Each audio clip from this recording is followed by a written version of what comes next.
Bismillahirrahmanirrahim. Assalamualaikum warahmatullahi wabarakatuh. Alhamdulillahirabbil alamin. Wa bihi nasta'in ala umurid dunya waddin. Wassalatu wassalamu ala asyrafil anbiya'i wal mursalin Sayyidina Muhammadin wa ala alihi wa sahbihi ajma'in. Amma ba'd. Hadratul muhtaramin yang terhormat, para alim, para ulama, para asatid, para hadirin dan hadirat jamaah salat subuh di Masjid Sabilillah Kota Malang rahimakumullah. Alhamdulillahirabbil alamin. Hari ini kita memasuki hari ke-7 di bulan Ramadan 1446 Hijriah. Mudah-mudahan Allah Subhanahu wa taala senantiasa meridhoi apa yang kita laksanakan dan menerima ibadah-ibadah yang kita laksanakan, khususnya di bulan Ramadan ini dan secara umum di dalam kehidupan kita. Dan mudah-mudahan Allah anugerahkan kepada kita kekuatan dan kesabaran sehingga kita dapat menjalankan amalan-amalan terbaik di bulan suci yang mulia ini. Amin ya rabbal alamin. Para hadirin dan hadirat rahimakumullah, mudah-mudahan majelis ilmu ini menjadi majelis ilmu yang nafi'an mubarakan fid dini wad dunya wal akhirah. Ala hadhihi niyyah wa ala kulli niyyatin salihah wa ala ma nawainahu wa ala ma nawahu as-salafus salih. Thumma ila hadratin nabiyil mustafa rasulillah sayyidina Muhammad sallallahu alaihi wasallam wa ila hadrati ikhwanihi minal anbiya wal mursalin wa sahabati wat tabi'in wal ulama'il 'amilin wal musannifin wa a'immatil mujtahidin wal qurra'il mufassirin wa jami'il malaikatil muqarrabin wa nakhussu khususan jami'i masyayikh muassisi hadzal masjid masjidina sabilillah almarhum maghfir lahu Haji Masyhur Haji Muhammad Talha Hasan wa ila man intasaba ilaihima wa jami'i usulihim wa furu'ihim wa nafa'ana bihim wa bi ulumihim fid dharain amin. Al-Fatihah.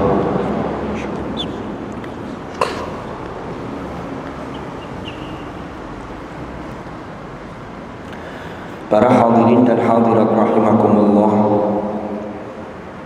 alhamdulillah kita masih diberi kesempatan hingga detik ini untuk menambah amal-amal kita. Mudah-mudahan apa yang kita persembahkan ini diterima oleh Allah dan menjadi wasilah turunnya rahmat Allah kepada kita semua. Para bapak, para ibu, hadirin dan hadirat rahimakumullah, di dalam agama kita, Hadratul Rasul sallallahu alaihi wasallam itu dalam salah satu sabda beliau itu, beliau memerintahkan kepada kita afsyus salam. Jadi kita itu diperintah untuk mengucapkan sekaligus menyebarluaskan salam.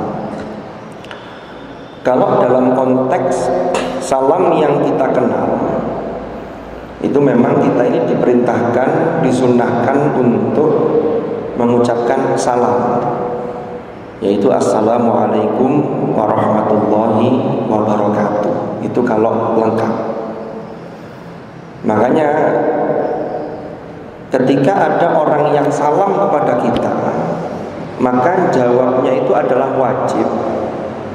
Jadi kalau jawab itu berdasarkan di dalam Al-Quran, wa idza huyyitum bi tahiyyatin fahayyu bi ahsana minha aw rudduha. Jadi kalau kita itu disalami orang assalamualaikum, maka jawabnya itu yang bi ahsan. Kalau ada orang assalamualaikum, maka kita jawabnya jangan yang sama, Paling tidak waalaikumsalam warahmatullah. Kalau ada orang salam assalamualaikum warahmatullah, maka jawabnya utuh, waalaikumsalam warahmatullahi wabarakatuh. Kalau tidak bisa lebih, minimal sama, nggak boleh nggak dijawab. Assalamualaikum, jawabnya waalaikumsalam. Nah, itu secara zahir. Kalau kita lihat lebih jauh, para-para, kan salam itu dalam kata atau lafaz salam itu ada 3 hal. Assalamualaikum, mudah-mudahan keselamatan tetap terlimpah kepada panjenengan, dan juga rahmat Allah terlimpah kepada panjenengan. Yang ketiga, keberkahan. Ini ternyata kalau kita ambil satu hikmah yang luar biasa dari salam yang sangat singkat di dalam ajaran Islam, manusia itu ternyata butuhnya 3 hal ini. Pertama, salam. Salam itu keselamatan, kedamaian, keharmonisan. Orang itu punya harta sebanyak apapun, tapi kalau merasa terancam, hidupnya tidak tenang. Ya, di surah Quraisy Allah ingatkan itu orang-orang Quraisy ketika itu. Termasuk salah satu anugerah Allah itu adalah wa amanahum min khauf. Ya, mereka diberi rasa aman oleh Allah dari rasa takut. Orang itu kalau dalam ancaman dia tidak tenang, atau sedang terancam apa. Lah, keselamatan itu harus diikhtiarkan. Makanya ketika kita ini mengucapkan salam kepada orang lain, itu sesungguhnya pesannya adalah kita ini tidak hanya mengucapkan salam, tapi bagaimana kita ini menebar kedamaian. Jangan jadi orang itu yang meresahkan orang lain, menjadi ancaman. Ini yang pertama, salam. Lalu yang kedua, rahmat. Rahmat itu adalah kasih sayang Allah, yang ini orang hidup, bahkan sampai orang mati sekalipun, ya salam juga iya, itu dibutuhkan orang yang hidup, bahkan orang yang sudah wafat. Makanya sampai orang yang sudah meninggal itu, kalau dalam Islam itu disebut dengan sebutan almarhum. Almarhum itu dari bahasa Arab, yaitu semoga dia tetap dirahmati oleh Allah. Karena manusia itu lemah, kita itu sangat butuh Allah. Di surah Fatir Allah dawuh, ya ayyuhan nasu antumul fuqara'u ilallah.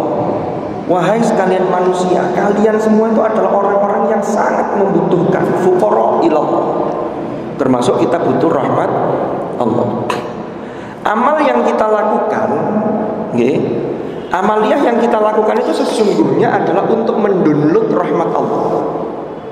Bahkan dalam riwayat Rasulullah menyatakan, kita itu nanti di akhirat, orang itu kalau masuk surga di akhirat itu bukan semata-mata karena amalnya, karena amal kita tidak nutut. Kalau dikalkulasi secara adil, itu karena rahmat Allah yang demikian luas. Ini nanti kita akan kupas yang kedua. Lalu yang ketiga, keberkahan. Barokah itu kalau dalam penjelasan atau definisi yang sangat terkenal itu adalah ziyadatul khair. Makanya ada doa, waja'alil hayata ziyadatan lana fi kulli khair. Ya Allah, jadikan hidup saya ini, hidup kami ini selalu bertambah di dalam hal kebaikan. Jadi orang kalau barokah keluarganya, maka keluarga itu akan bisa mensupport dia semakin dekat dengan Allah, tidak semakin jauh. Jadi parameternya ini, orang punya ilmu, ilmunya justru mendekatkan diri kepada Allah. Orang dititipi harta, hartanya mendekatkan diri kepada Allah. Ini keberkahan. Umur yang barokah, umurnya untuk hal-hal yang bermanfaat. Soleh secara individu, ibadahnya top. Soleh secara sosial, ke orang lain juga top, menyebarkan salam. Kembali yang pertama tadi, barokah. Makanya sampai beberapa ulama menyatakan salah satu hikmah dari sholat yang kita lakukan itu pesannya, ketika sholat itu ditutup dengan salam, kan ditutup dengan salam, noleh nganan, noleh ngi, assalamualaikum warahmatullahi. Itu saja ini pesan buat kita. Jadi orang itu harus bisa menebar keselamatan, kedamaian. Karena penduduk surga itu isinya kedamaian, tidak ada permusuhan. Salamun qaulam mir rabbir rahim dan seterusnya.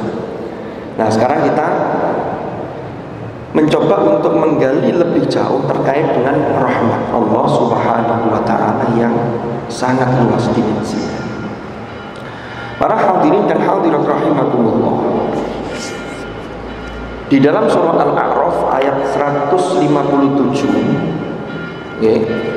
Di Al-A'raf 157 Allah berfirman, di tengah-tengah itu ada potongan ayat, wa rahmati wasi'at kulla syai' fasa'aktubuha lilladzina yattaquna wa yu'tuna az-zakata walladzina hum bi ayatina yu'minun. Ya. Ayat ini maknanya adalah wa rahmati wasi'at kulla syai'. Rahmatku ini mencakup segala sesuatu. Ini memang ayat ini aslinya ini adalah menceritakan tentang Nabiullah Musa alaihi salam berserta orang-orang yang dipilih, yang kemudian orang-orang Bani Israil ini kemudian mereka ini bertaubat kepada Allah.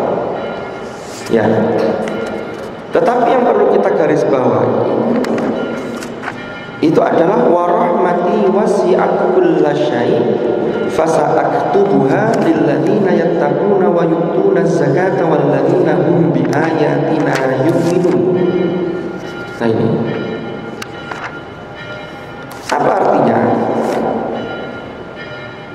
Rahmatku ini mencakup segala sesuatu yang Allah akan memberikan, akan menetapkan bagi orang-orang beriman dan orang yang menunaikan zakat dan orang-orang yang terhadap tanda-tanda kebesaran kami, terhadap ayat-ayat kami, mereka itu yakin.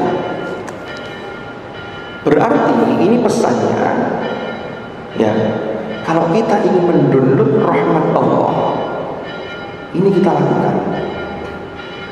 Lilladzina yattaqun. Nah, ketakwaan itu akan mendownload rahmat Allah.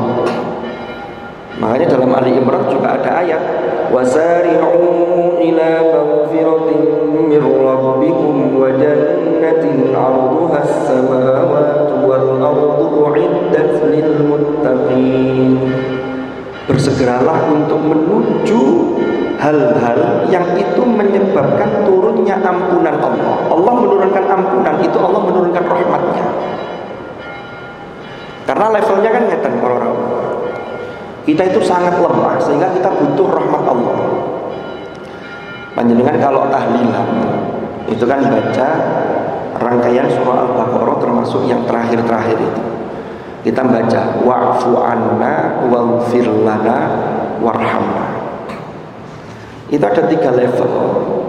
Yang pertama kita minta al-afwu pada Allah. Apa maknanya wa'fu anna itu? Wa'fu anna itu ya Allah, hapuskanlah kesalahan kami. Al-afwu itu levelnya, tingkatannya, kata ahli bahasa termasuk kata para ulama, itu tingkatannya di atas al-ghafur. Makanya di bulan Ramadan itu Allah membuka pintu maafnya. Rasulullah mengajarkan doa yang itu kita baca setiap malam, mulai dari asyhadu an la ilaha illallah astaghfirullah, kan begitu. Nas'aluka ridhaka wal jannah wa na'udzubika min sakhatika wan nar. Terus lanjutannya Allahumma innaka afuwwun karim tuhibbul 'afwa fa'fu anna. Fa'fu anna ya karim. Napa al-afwu bedanya sama ghafaro tadi? Kalau al-afwu niku menghapus bersih. Biasanya sing sakit dihapus bersih iku lek gak nemen. Contoh, nulis pakai pensil itu masih bisa dihapus secara bersih. Berarti lek wa'fu anna niki tiang yang dosanya gak nemen-nemen minta al-afwu, atau kalau Ramadan itu dosanya nemen tapi sangat mudah bagi Allah untuk menghapus. Jadi gambarannya begini, wa'fu anna ya Allah, tapi kalau dosa kula niki pun ngetel sudah nemen besar ya Allah, lek al-afu dereng saged ya Allah, paling enggak niku waghfir lana ya Allah. Ghafara niku maknanya menutup. Beda dengan menghapus. Kalau menutup itu masih ada tapi ditutupi atasnya. Nggih. Pulpen karena sulit dihapus pakai penghapus itu ditutupi, solusinya pakai tipek. Itu kalau kita nulis. Lalu yang ketiga, ya Allah nek dosa kula niku kuwatah ndi-ndi ono dosa iki paling mboten tu warhamna ya Allah. Pun jenengan rahmatin luas ya Allah. Kasih sayangilah kami. Dados rahmatnya Gusti Allah niku luas sekali. Yang pertama itu dibuktikan ketika Allah Subhanahu wa taala itu mengutus hadratul Rasul, itu rahmat yang luar biasa. Di surah Al-Anbiya Allah berfirman, "Wa ma arsalnaka illa rahmatan lil alamin." Tidaklah kami utus engkau wahai Muhammad kecuali sebagai rahmat. La rahmat itu ini nanti seakar kata dengan sifat Allah di dalam Al-Asmaul Husna, ada Ar-Rahman, ada Ar-Rahim. Ya, Ar-Rahman ini kasih sayang yang sangat luas. Kalau Ar-Rahim ini khusus bagi orang beriman. Dalilnya wa kana bil mu'minina rahima. Nah, bukti kasih sayang Allah itu di samping diutus Rasulullah, Allah turunkan Al-Quran. Makanya surat Ar-Rahman itu Ar-Rahman dilanjutkan dengan Allamal Quran. Khalaqal insana 'allamahul bayan. Jadi menungso nek pengin selamat, nek pengin Allah kasih sayang, makanya Allah bekali dengan petunjuk. Petunjuk itu isinya apa? Perintah dilakukan, larangan dijauhi. Nanti perintah yang dilakukan ada levelnya. Ada levelnya wajib, ada yang levelnya sunnah muakkadah, ada yang levelnya sunnah, dan seterusnya. Itu nanti oleh ulama-ulama fikih sudah diklasifikasi. Nah, Quran itu juga rahmat. Di surat Yunus Allah dawuh, "Ya ayyuhan nas, qad ja'atkum mau'izatun mir rabbikum wa shifaa'un lima fis sudur wa hudan wa rahmatul lil mu'minin."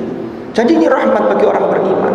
Makanya kalau kita tidak mendownload Al-Quran, rugi kita. Kenapa? Karena Allah sudah siapkan hidangan rahmat yang luar biasa, kok kita tidak mau mengicipi. Rasulullah bersabda, "Inna hadzal Qur'ana ma'dubatullah fil ardh." Sesungguhnya Al-Quran ini adalah hidangan Allah di muka bumi. Fata'allamu min ma'dubatihi mastata'tum. Maka belajarlah darinya. Maka pelajarilah sesuai dengan kemampuan. Artinya sesuai kemampuan itu bukan nyantai, tapi ada peningkatan. Setelah bacanya bagus, regep baca, tingkatkan lagi, hafalkan, tingkatkan lagi isi kandungannya. Ini namanya fata'allamu min ma'dubatihi mastata'tum. Kenapa? Karena ini mendownload rahmat Allah. Lah nanti kita lihat, wa rahmati wasi'at kulla syai'in iku para rawuh. Rahmatku ini mencakup segala sesuatu. Itu paling tidak kalau kita lihat ada dua hal besar. Pertama, manusia itu tidak boleh suudzon dan tidak boleh pesimis atau putus asa terhadap rahmat Allah. Jadi kita itu selalu punya harapan. Al-Ahzab ayat 21 Allah dawuh, "Laqad kana lakum fi Rasulillahi uswatun hasanah." Sungguh benar-benar terdapat suri tauladan yang baik bagi kalian pada diri Rasulullah. Tapi bagi siapa? Lakum. Lakumnya ini siapa? Diperjelas, liman kana yarjullaha, bagi orang yang berharap kepada Allah. Di situ dalam tafsir disebutkan salah satunya yarjullaha ay yarju rahmatallah, orang yang berharap terhadap rahmat Allah. Makanya orang tidak boleh pesimis. Indonesia ini para orang. Kita ini kalau umpama hitung-hitungan secara di atas kertas, secara matematis, perang melawan sekutu, perang melawan Belanda, itu tidak mungkin menang. Lawang senjata meriam, senjata zaman dulu kan perang fisik ya, senjata kayak begitu-begitu itu tank dan seterusnya, itu hanya dilawan dengan bambu runcing. Tapi bambu runcing ini kemudian disupport oleh kiai-kiai kita, Laskar Sabilillah, termasuk monumennya ada di sini ini, masjid ini untuk monumen perjuangan Laskar Sabilillah. Itu mendekatkan diri kepada Allah dengan aneka macam doa yang luar biasa. Itu optimis, mengharap rahmat Allah. Makanya dalam pembukaan UUD itu kan atas berkat rahmat Allah. Loh, seandainya bangsa Indonesia itu sudah pesimis, terus gak mungkin menang, mosok bambu runcing kok lawan ini, kita tidak punya harapan kepada Allah. Loh, manusia itu yang pertama, tataran rahmat Allah itu luas, itu tidak boleh berputus asa. Sampai sesuatu yang tidak mungkin menurut manusia sangat mungkin bagi Allah. Nah, di ayat yang lain Allah da'u yahtassu bi rahmatihi may yasha. Allah itu memberi kekhususan dengan rahmatnya itu bagi orang yang Allah kehendaki. Kita ambil contoh di dalam Al-Quran, surah Maryam. Itu di ayat kedua setelah ayat pertama kaf ha ya ain shad. Ayat keduanya zikru rahmati rabbika abdahu Zakaria. Ini yang diceritakan ini, yang dibacakan ini adalah penjelasan tentang rahmat Tuhanmu kepada salah seorang hambanya, yaitu Nabi Zakaria. Napa rahmat yang diterima Nabi Zakaria? Nabi Zakaria ini orang itu sudah sepuh. Beliau itu khidmah di Baitul Maqdis, beribadah kepada Allah. Beliau sudah tua, istrinya juga sudah tua. Tapi beliau itu punya harapan apa? Pingin dianugerahi keturunan. Sampai doa itu diabadikan dalam surah Al-Anbiya, Rabbi la tadhar 'alal ardi min Rabbi la tadharni fardan wa anta khairul warithin. Karena beliau ini butuh penerus yang melanjutkan estafet bagaimana diilahi kalimatillah dan beribadah kepada Allah. Apa yang beliau lakukan? Beliau tidak kemudian sekolah ini mboten mungkin wis tuwek wis gak mungkin punya anak lagi. Apalagi diceritakan dalam surah Maryam itu istri beliau itu sudah divonis tidak bisa punya anak atau mandul dalam bahasa sekarang. Apa yang beliau lakukan? Ayat 3 mengatakan iznada rabbahu nidaan khafiyya. Ingatlah ketika dia, Zakaria ini, berdoa kepada Allah dengan nidaan khafiyah, doa yang khafi. Khafi ini ada yang menerjemahkan suara yang lirih, sehingga doa itu tidak bentak-bentak. Tapi ada yang mengatakan khafiyah itu mensifati bukan sifat doanya, tapi nidaan khafiyah itu doa ketika suasananya sepi. Suasana sepi, tidak ramai itu kapan? Itu ditemukan di malam hari, terutama sepertiga malam terakhir. Itu orang yang melek dengan yang bangun, banyakan orang yang melek dengan yang bangun. Orang yang bangun dengan yang tidur, ini kebanyakan orang yang tidur. Sehingga tengah malam itu doa kita itu lebih didengar dibanding ketika masih ramai. Yang lain juga didengar, karena ini lebih efektif. Nah, beliau nopo doanya? Menceritakan dirinya, Rabbi inni wahanal 'azmu minni washta'ala ra'su syaiban wa lam akun bidu'aika rabbi syaqiyya. Tidak ada pesimis sedikit pun pada Allah. Bahkan dia mengatakan, ya Allah, kula niki ketika minta panjenengan, nggih, saya ini tidak pernah kecewa. Itu optimis yang luar biasa. Ya. Dan itu dikuatkan di dalam surah Al-Anbiya tadi. Rabbi la tadharni farda wa anta khairul warithin. Apa lanjutannya? Fastajabna lahu wa wahabna lahu Yahya wa aslahna lahu zawjah. Maka kami kabulkan bagi dia. Loh, ini rahmat Allah ini. Secara sunnatullah tidak mungkin, tapi secara inayatullah, qudratullah mungkin. Maka kemudian fastajabna lahu wa wahabna lahu Yahya. Kami beri bagi Zakaria itu seorang anak namanya Yahya. Wa aslahna lahu zawjah. Istrinya yang katanya yang asalnya tadi mandul ini disembuhkan oleh Allah. Ternyata apa kata kuncinya? Lanjutannya, innahum kanu yusari'una fil khairat. Mereka itu dulu sampai seterusnya itu senantiasa bersegera dalam melakukan kebaikan-kebaikan. Berarti orang yang bersegera melakukan kebaikan itu apa? Orang yang bertakwa. Tadi ketemu dengan wasari'u. Maka untuk mendownload rahmat Allah itu harus disertai dengan bersegera melakukan kebaikan. Innahum kanu yusari'un fil khairat. Terus yang kedua, wa yad'unana raghaban wa rahaban. Minta kepada Allah dengan memadukan rohaba, harapan yang kuat, ada optimisme, tapi ada rohaba. Rohaba itu ada ketakutan.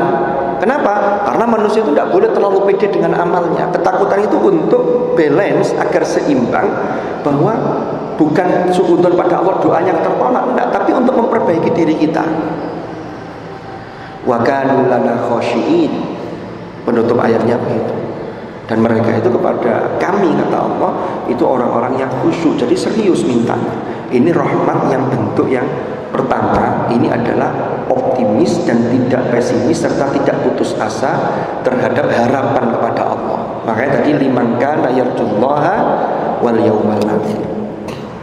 Yang kedua, nah ini yang kedua, sedikit lagi.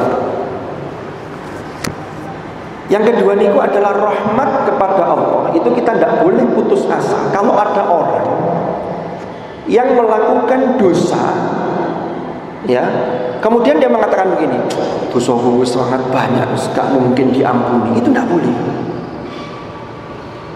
Ayatnya ada dalam surah Az-Zumar ayat 53. Qul ya ibadiyalladzina asrafu ala anfusihim la taqnatu min rahmatillah innallaha yaghfirudz dzunuba jami'a innahu huwal ghafurur rahim.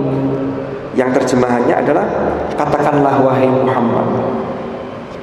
Jadi kalau ada kul, itu Allah itu menuntun, membimbing hadratur Rasul untuk disampaikan kepada umat.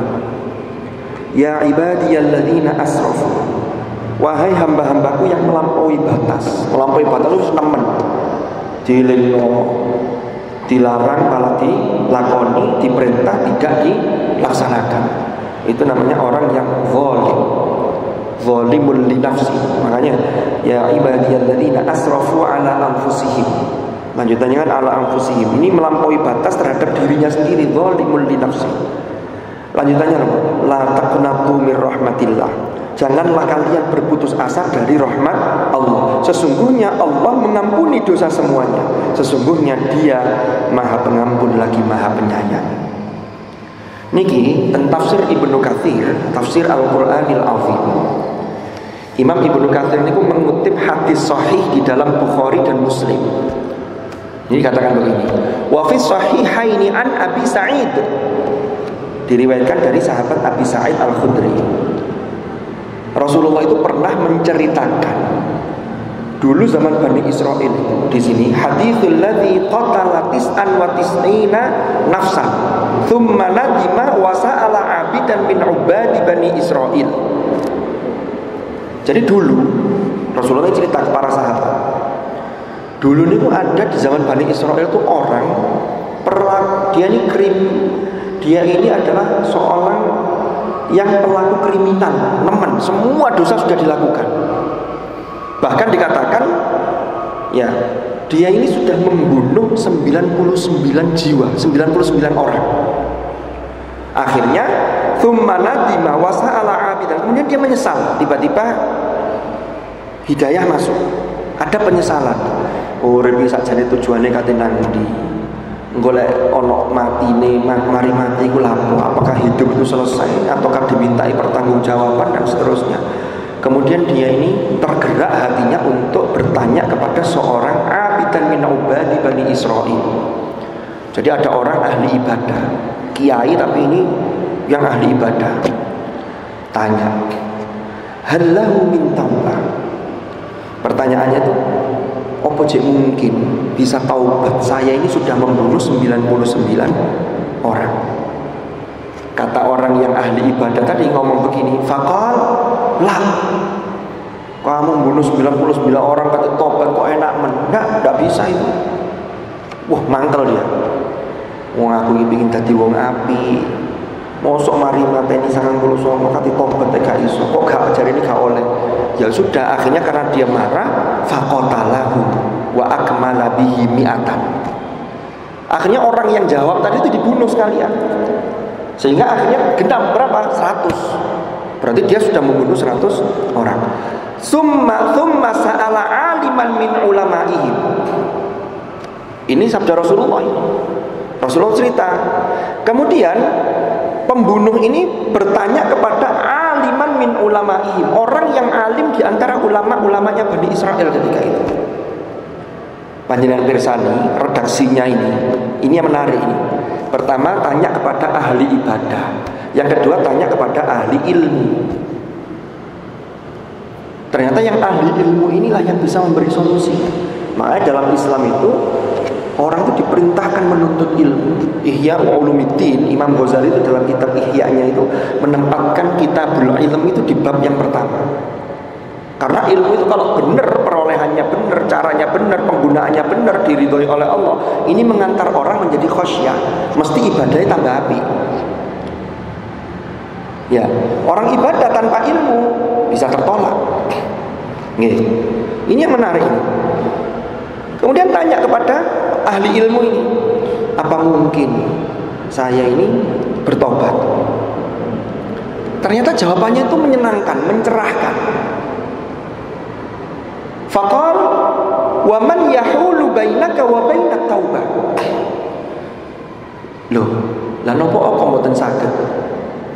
Apa yang menghalangi antara dirimu dengan taubat? Tidak ada masalah. Tapi kula niki pun mateni wong 100 lho iki. Wah, begitu kalau bahasa sekarang. Akhirnya ditanya, alamatnya di mana, daerah mana? Kata kiai yang kedua ini, kalau sampean ingin tobat, gampang, wis ngene ae. Tinggalkan daerahmu yang lama, karena komunitas yang tidak baik itu akan terus mempengaruhi seseorang. Makanya kita itu dalam surah Fatihah kan kalau minta kepada Allah kan sesuai surat Fatihah kan ihdinas siratal mustaqim, bukan ihdini. Nah itu menunjukkan mutakallim ma'al ghair, berarti komunitas. Makanya orang itu nek sregep kemudian koncone sregep pisan, dia komunitasnya itu katut sregep. Tapi nek komunitasnya leha-leha, males dan lain sebagainya, niku akan menggerus kesergepan seseorang. Termasuk dalam hal ibadah, dalam hal kebaikan. Jadi ada komunitas-komunitas itu. Apa kata kiai yang kedua tadi, yang ahlul ilmi tadi? Tsumma amarahu bidzihab atau bidzahabi ila qaryatin ya'budullaha fiha. Sudah, sampean pergi ke kampung sebelah yang di sana itu orangnya baik-baik, menyembah Allah. Daripada kampung yang satunya, ini banyak orang yang perilaku kriminal. Akhirnya karena dia ini sudah niat tobat secara luar biasa, faqasadaha. Dia sudah berangkat ke sana. Ini durung lapo-lapo nih. Durung sholat, durung lapo-lapo. Hanya diperintah ke sana, nanti di sana mungkin menemui siapa ada yang di sana akan membimbing. Ya, ternyata apa yang terjadi? Fa'atahul mautu fi athna'it thariq. Ternyata dalam perjalanan itu kematian datang kepada dia. Israel menjemput. Ya, meninggal di tengah perjalanan dari yang tidak baik menuju ke tempat yang baik karena sudah niat mau taubat. Fakhtasamat fihi malaikatur rahmah wa malaikatul adzab. Akhirnya karena dia meninggal di perjalanan, dua malaikat ini berdebat, berbeda pendapat. Kata malaikat rahmat, orang ini wilayahku. Kenapa? Karena dia ini sudah niat mau baik, mau tobat. Kata malaikat azab, oh tidak bisa, wong dia ini belum melakukan kebaikan. Jika niat tok tengah jalan kemudian meninggal, berarti kan ada perdebatan. Orang ini di mana posisinya? Satu sisi kejahatannya membunuh 100 orang dan kriminal-kriminal yang lain, tapi di sisi yang lain dia sudah niat tobat walaupun belum melakukan kegiatan atau hal-hal yang baik. Niat lalu perjalanan dibuktikan dengan jalan menuju ke daerah yang banyak orang beriman tadi itu. Fa amarallahu an yaqisu ma bainal ardain. Fa ila ayyihima kana aqrabu fa huwa minha. Jadi malaikat yang dua ini akhirnya lapor kepada Allah. Terus pundi niki Gusti? Wis ngene ukuran diukur di antara dua tempat itu. Nanti orang ini itu haknya ada yang lebih dekat kemana dia. Kalau lebih dekat di tempat asal, yang tempat yang masih buruk tadi, berarti hakmu malaikat azab. Tapi kalau sudah lebih dekat ke tempat yang mau dituju, mau tobat, mau balik tadi itu, maka itu menjadi hakmu wahai malaikat rahmat. Ternyata fawajadu aqraba ilal ardi allati hajara ilaihi bishibrin. Ternyata kacek sakilan itu lebih dekat ke tempat yang mau dituju. Bishibrin.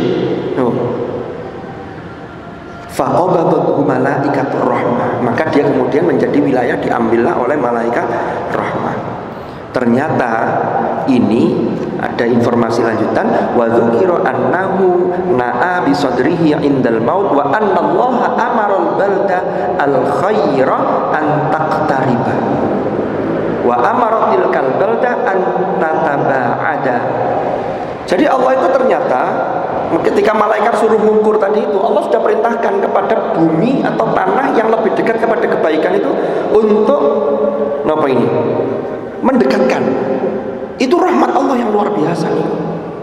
Sehingga orang ini bisa lebih dekat kepada tempat yang akan dituju. Ini dikutip oleh Imam Abul Fida Ibnu Katsir di dalam Tafsirul Qur'anil Azim atau yang disebut dengan Tafsir Ibnu Katsir, untuk menunjukkan betapa rahmat Allah itu luar biasa. Dan ini terdapat keterangan ini di dalam Sahih Bukhari dan Sahih Muslim. Nah, apalagi ini yang seperti ini saja, yang kedua tadi. Apalagi kalau panjenengan sudah sergap dan seterusnya, ini insya Allah akan bisa mendownload rahmat Allah. Dan mudah-mudahan rahmat Allah itu betul-betul meluber, betul-betul kita semua, keluarga kita itu senantiasa mendapatkan rahmat Allah Subhanahu wa ta'ala. Dan puasa Ramadan yang diwajibkan oleh Allah untuk la'allakum tattaqun, lalu disupport dengan ibadah-ibadah yang lain, karena puasa itu buatan sakit berdiri sendiri ya sah, tetapi harus disupport dengan yang lain. Ya, puasa itu harus menjaga diri dari ucapan yang tidak baik. Ya, man lam yada' qaula zur wala amala bihi falaisa lillahi hajatun fi an yada'a ta'amahu wa syarabahu, kata Rasulullah. Barang siapa yang tidak bisa meninggalkan perkataan yang tidak benar, perkataan yang tidak baik, apalagi sampai melakukannya, itu Allah tidak punya kepentingan. Allah tidak butuh terhadap orang yang begini, walaupun dia sudah puasa, meninggalkan makan minum. Terus siangnya puasa, man shoma ramadhana imanan wa ihtisaban ghufira lahu ma taqaddama min dhanbi. Kita mendondor rahmat Allah, karena rahmat Allah maka besar kemungkinan Allah mengampuni dosa-dosa kita, karena levelnya tadi itu wa'fu anna waghfir lana warhamna. Nah, itu disupport dengan yang lain. Rasulullah bersabda, man qama ramadhana, barang siapa yang melakukan qiyamul lail di bulan Ramadan, iman wa ihtisaban ghufira lahu ma taqaddama min dhanbi.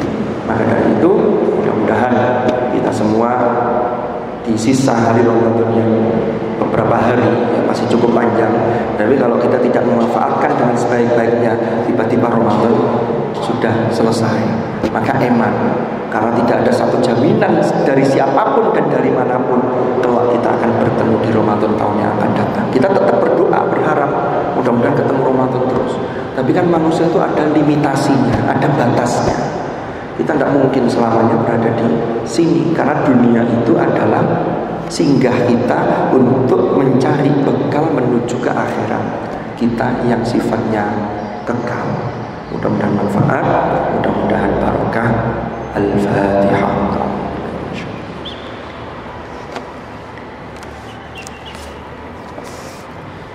Bismillahirrahmanirrahim. Alhamdulillahirabbil alamin. Hamdan yuwafi ni'amahu wa yukafi mazidan. Ya Rabbana lakal hamdu kama yanbaghi li jalali wajhikal karim wa 'azimi sultanik. Allahumma shalli wa sallim ala sayyidina Muhammadin karimil aba'i wal ummahat. Allahumma fa'alna ma 'allamtana wa bima 'allamtana wa 'allimna ma yanfa'una warzuqna 'ilman nafi'an. Allahumma ij'al ijtima'ana hadha ijtima'an marhuma wa tafarruqana min ba'dihi tafarruqan ma'suma wa la taj'al ma'ana wa fina syaqiyyan wa la mahruma bi rahmatika ya arhamar rahimin. Wa sallallahu ala sayyidina Muhammadin walhamdulillahi rabbil alamin. Al-Fatihah.